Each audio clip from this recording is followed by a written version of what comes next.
Hello friends, welcome back to Happy Students YouTube channel. So, நாம கொஞ்ச நாளைக்கு முன்னாடி ஒரு பிக் டேட்டா ட்ரைனிங் சீரிஸ் ஆரம்பிச்சோம். அதில் எப்படி பிக் டேட்டாவோட கிளஸ்டர் செட் பண்ணுறது, பிக் டேட்டாவோட வேரியஸ் காம்பனன்ட்ஸ் எப்படி செட் பண்ணுறது அப்படின்றத ட்ரை பண்ணோம். ஆனால் வந்து வீடியோவில் பிக் டேட்டாவோட காம்பனன்ட்ஸை செட் பண்ணுறது அப்படிங்கிறது ரொம்ப ஒரு கஷ்டமான விஷயம். ஏன்னா நிறைய டிபெண்டன்சிஸ் இருக்கும். நம்ம வந்து multiple times trial and error பண்ண வேண்டியது இருந்ததுனால எப்படி செட் பண்ணுறது அப்படிங்கிறத நான் தனியாக ஒரு பிளேலிஸ்டாக போடுறேன். இப்போ நீங்கள் பார்த்துட்டு இருக்கக்கூடிய இந்த விர்ச்சுவல் மிஷினில் வந்து நான் வந்து பிக் டேட்டாவுடைய எல்லா காம்பனன்ட்ஸையும் செட் பண்ணி வச்சுருக்கேன். அது ஹடூப், ஹைவ், ஸ்பார்க், காஃப்கா, ஃப்ளூம், நைஃபி எல்லாமே நான் செட் பண்ணியிருக்கேன். ஸோ அது நான் உங்களுக்கு காட்டுறேன். ஸோ வரக்கூடிய அடுத்த ஒரு சில வீடியோஸில் நாம் இந்த பிக் டேட்டா காம்போனன்ட்ஸை எப்படி யூஸ் பண்ணுறது அப்படிங்கிறத ஒரு சின்ன கிளான்ஸ் பார்க்கலாம். ஸோ ஃபர்ஸ்ட் நான் டெர்மினல் போகிறேன். ஸோ இது வந்து லினக்ஸ் பேஸ்ட் மெஷின் அப்படின்றதுனால வந்து மேக்ஸிமம் நம்ம டெர்மினல் வச்சு தான் நேவிகேட் பண்ணுவோம். அது டெர்மினலில் நீங்கள் யூஸ் பண்ண கற்றுக்கணும். அப்படின்னா தான் வந்து உங்களால் ஒரு ஐடி இன்ஃப்ராஸ்ட்ரக்சருக்குள்ளே போகும்போது இது ஹெல்ப்ஃபுல்லாக இருக்கும். ஸோ இந்த டெர்மினலில் நம்ம யூஸ் பண்ணக்கூடிய ஷெல் ஸ்கிரிப்டிங் அல்லது யூனிக் கமாண்ட்ஸ் எல்லாத்தையும் நான் வந்து தனியாக ஒரு பிளேலிஸ்டாக போடுறேன். ஒரு 10 வீடியோஸ் வரும். ஸோ ப்ராபப்ளி சம்வேர் அரவுண்ட் ஒரு 50 to 60 minutes அந்த கமாண்ட்ஸோட லென்த் இருக்கும். அண்ட் அந்த ஷெல் ஸ்கிரிப்டிங்கோட கமாண்ட்ஸ் தெரிஞ்சாலே உங்களுக்கு வந்து ஹடூப்போட கமாண்ட்ஸ் மேக்ஸிமம் உங்களுக்கு அண்டர்ஸ்டாண்ட் ஆகும். ஸோ இப்போ நம்ம வந்து எந்த இடத்துல நம்ம வந்து பிக் டேட்டாவை இன்ஸ்டால் பண்ணியிருக்கோம் அப்படிங்கிறத பார்க்கலாம். ஸோ அதுக்கு ஃபஸ்ட்டு எல்எஸ் கொடுத்தேன் அப்படின்னா வந்து நம்மளுடைய ஆக்டிவ் டைரக்டரியில் எல்லா ஃபைல்ஸ் என்னென்ன ஃபைல்ஸ் இருக்கோ எல்லாமே உங்களுக்கு வந்து டிஸ்பிளே ஆகும். ஸோ இது வந்து ஹோமில் இருக்கேன். நான் என்ன சிடி டபுள் டாட் கொடுக்குறேன். Okay, CD space double dot.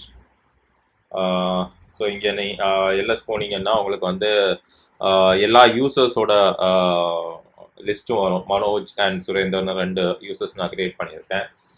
And இதில் வந்து மனோஜ்குள்ளே தான் வந்து நான் வந்து ஃபுல் பிக் டேட்டாவையும் நான் செட் பண்ணியிருக்கேன். ஸோ சிடி மனோஜ் அப்படின்னு நான் கொடுத்தேன்னா எனக்கு மனோஜ் அப்படிங்கிற யூசருக்குள்ளே தான் வந்து நான் பிக் டேட்டாவோட எல்லா காம்பனண்ட்டையும் செட் பண்ணியிருக்கேன். ஸோ பார்த்தீங்கன்னா தெரியும் உங்களுக்கு வந்து இந்த எக்லிப்ஸ் அப்படிங்கிறது வந்து ஜாவாவில் கோட் பண்ணக்கூடியது. ஃப்ளூம் செட் பண்ணியிருக்கேன். ஹடூப், ஹச்பேஸ், ஹைவ், காஃப்கா, அந்த மேவன் வந்து ஜாவாவோடது. அந்த மெட்டாஸ்டோ டிபி டெம்பலாக வந்து ஹைவுடைய அவுட்புட் இது. ஸோ பைத்தானும் இதில் தான் செட் ஆகிருக்கு. ஸ்பார்க் இதில் செட் பண்ணியிருக்கேன்.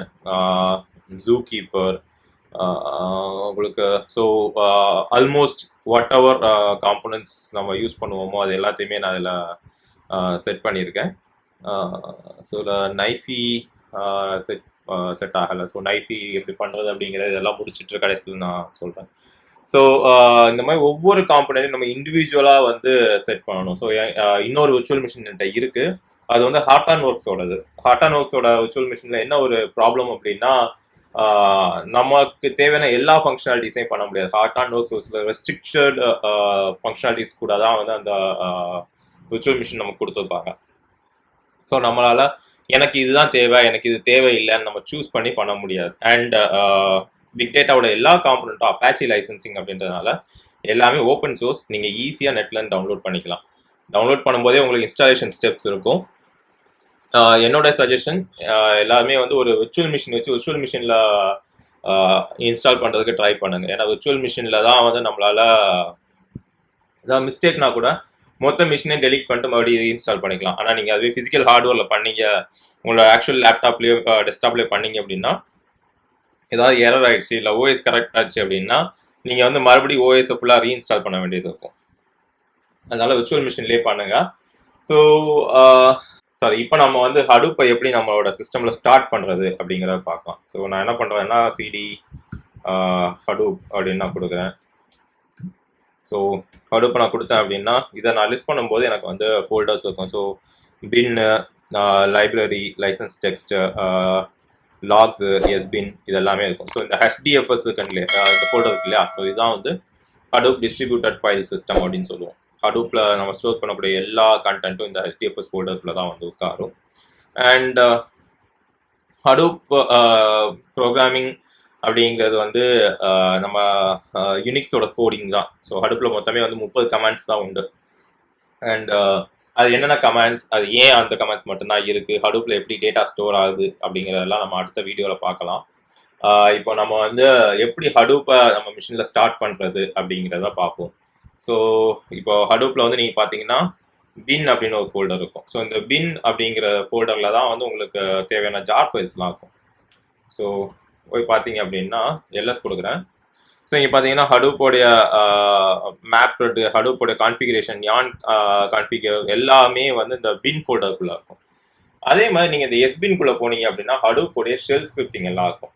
ஸோ சிடி எஸ்பின் அப்படின்னு நான் கொடுக்குறேன் அப்படின்னா இதில் எல்எஸ் கொடுக்கும்போது பாருங்கள் Hadoop ஆப்ரேட் பண்ணுறதுக்கு தேவையான எல்லா ஷெல் ஸ்கிரிப்டிங்ஸும் இதில் இருக்கும். ஸோ நீங்கள் விண்டோஸில் யூஸ் பண்ணிங்கன்னா .command வச்சு யூஸ் பண்ணுங்கள். அண்ட்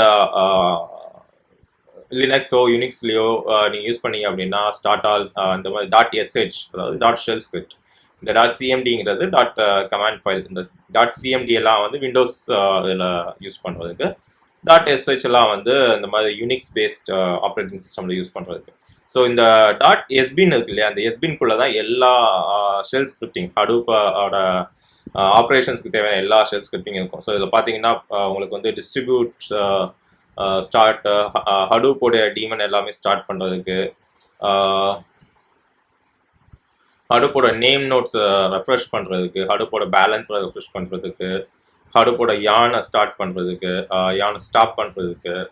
ஸோ இந்த மாதிரி எல்லாத்துக்குமே உங்களுக்கு வந்து இந்த எஸ்பின், Hadoopோடைய எஸ்பின்குள்ளே வந்து உங்களுக்கு ஆப்ஷன்ஸ் இருக்கும். ஸோ இதை வந்து நீங்கள் கான்ஃபிகர் பண்ணுறது அவ்வளோ பெரிய விஷயமா அப்படின்னு கேட்டால் கிடையாது. கொஞ்சம் time consuming and trial and errors பண்ண வேண்டியது இருக்கும். நீங்கள் நேராகவே நெட்டில் வந்து Apache Hadoop டவுன்லோட் அப்படின்னு போனீங்கனாலே உங்களுக்கு லேட்டஸ்ட் வெர்ஷன் ஜிப் ஃபைலாக கிடைக்கும். அந்த ஜிப் ஃபைலை நீங்கள் எக்ஸ்ட்ராக்ட் பண்ணி ஒரு பர்டிகுலர் ஃபோல்டரில் வச்சுட்டு அதை வந்து bash.rc ஃபைலில் வந்து அப்டேட் பண்ணணும். ஸோ இப்போ நம்ம என்ன பண்ண போகிறோம் அப்படின்னா Hadoopை வந்து எப்படி எக்ஸிக்யூட் பண்ணுறது அப்படின்றத பார்க்கலாம். ஸோ எல்எஸ், ஸோ இதில் வந்து நமக்கு bin இருக்கு. So we say cd cd home ls cd Surendra cd Manoj. So Manoj and இதுக்குள்ளே எல்எஸ் பண்ணிங்கன்னா உங்களுக்கு வந்து Hadoop வரும். cd Hadoop ls again cd sbin.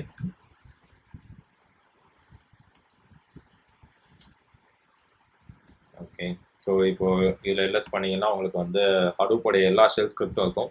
So இதில் இந்த startall.sh அப்படின்னு இருக்கு இல்லையா, ஸோ இந்த startall.sh எக்ஸிக்யூட் பண்ணிங்கன்னா அதுதான் வந்து உங்களுக்கு வந்து Hadoopை ஸ்டார்ட் பண்ணக்கூடியது.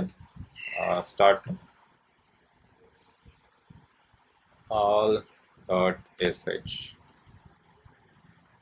ஸோ இப்போ வந்து நீங்கள் startall.sh எக்ஸிக்யூட் பண்ண உடனே சிஸ்டம் வந்து Hadoopோடைய எல்லா டீமன்ஸ் அப்படிங்கிறது ப்ரொசீஜர்ஸ், இப்போ ஒரு ரிசோர்ஸ் நோடாக இருக்கட்டும், நேம் நோடாக இருக்கட்டும், டேட்டா நோடாக இருக்கும், ஸோ எல்லாத்தையுமே ஸ்டார்ட் பண்ணக்கூடிய அந்த மெத்தட்ஸ் இருக்கு இல்லையா, ஸோ அதை தான் வந்து டீமன்ஸ் அப்படின்னு சொல்லுவாங்க. Hadoop வந்து இப்போ எல்லாத்தையுமே உங்களுக்கு வந்து ஸ்டார்ட் பண்ணுது. ஸோ நீங்கள் பார்த்தீங்கன்னா தெரியும் உங்களுக்கு வந்து ஃபஸ்ட்டு நேம் நோடை ஸ்டார்ட் பண்ணியிருக்கு, அப்புறம் டேட்டா நோடு, அப்புறம் செகண்டரி நேம் நோட். ஸோ Hadoopல வந்து எப்பவுமே 2 நேம் நோடு இருக்கும். நீங்கள் எத்தனை டேட்டா நோட் வேணாலும் செட் பண்ணிக்கலாம், ஆனால் ஒரு மெயின் நேம் நோட், ஒரு செகண்டரி நேம் நோட் இருக்கும். ஸோ இந்த நேம் நோட்ஸோட ஃபங்க்ஷனாலிட்டிஸ் என்ன அப்படிங்கிறதே நம்ம தனித்தனியாக பார்க்கலாம். அப்புறம் resource manager and node manager.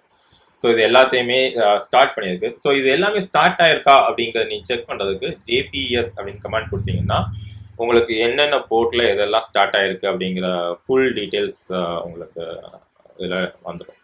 And okay, so இதில் வந்து இப்போ வந்து நம்ம லோக்கல் ஹோஸ்ட் 9870 அப்படின்னு கொடுத்து பார்த்தோம் அப்படின்னா ஹடூப்போடைய ஃபுல் டீட்டெயில்ஸ் உங்களுக்கு வந்துடும். ஸோ இதில் பார்த்தீங்கன்னா ஹடூப்போடைய என்டையர் டீட்டெயில்ஸ். ஸோ இதோட கிளஸ்டர் ஐடி என்ன, கடைசியாக எப்போது நான் வந்து இதை கிளஸ்டர் கம்பைல் பண்ணியிருக்கேன், இதோட செக்யூரிட்டி நான் ஆஃப் பண்ணி வச்சுருக்கேன், ஏன்னா வந்து இது லோக்கல் இதில் தான் ஸ்டோர் ஆகுது அப்படின்றதுனால. அண்ட் இதோட கெப்பாசிட்டி, ஸோ இங்கே பார்த்தீங்கன்னா கான்ஃபிகர் கெப்பாசிட்டி வந்து 20 GB நான் கான்ஃபிகர் பண்ணியிருக்கேன். ஸோ அது டிஎஃப்எஸ் டேட்டா எவ்வளோ யூஸ் பண்ணியிருக்கோம் அப்படின்னா வந்து 107 MB. ஸோ இந்த மாதிரி ஃபுல்லாக எல்லாமே உங்களுக்கு வந்து விசிபிளாக இருக்கும். ஸோ எவ்வளோ பிளாக் ஃபுல்லாக இருக்குது. ஸோ ஹடூப்பில் வந்து ஆக்சுவலி டேட்டா ஸ்டோர் ஆகும்போது வந்து பிளாக்ஸில் தான் ஸ்டோர் ஆகும்.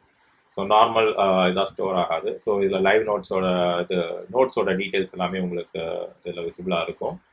அடுத்தது உங்களுக்கு வந்து எத்தனை நோடு ஆக்டிவாக இருக்குது, எத்தனை நோடு டெட்டாக இருக்குன்றதெல்லாம் பார்க்கலாம். ஸோ இது வந்து சிங்கிள் நோடு கிளஸ்டர் அப்படின்னு சொல்லுவோம். இதுக்கு வந்து எக்ஸ்ட்ரா நோட்ஸ் எதுவுமே இருக்காது, ஒரே ஒரு மிஷினில் அந்த ஹடூப் ரன் ஆகுது.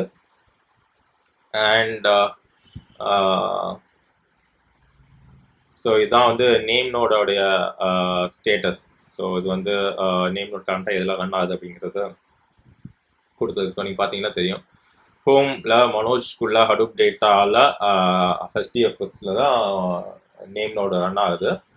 அண்ட் அதே மாதிரி எந்த டைரக்டில் ஸ்டோர் ஆகுது, ஸோ இது ஃபுல்லாகவே உங்களுக்கு ஃபுல் டீட்டெயில்ஸ் இருக்கும்.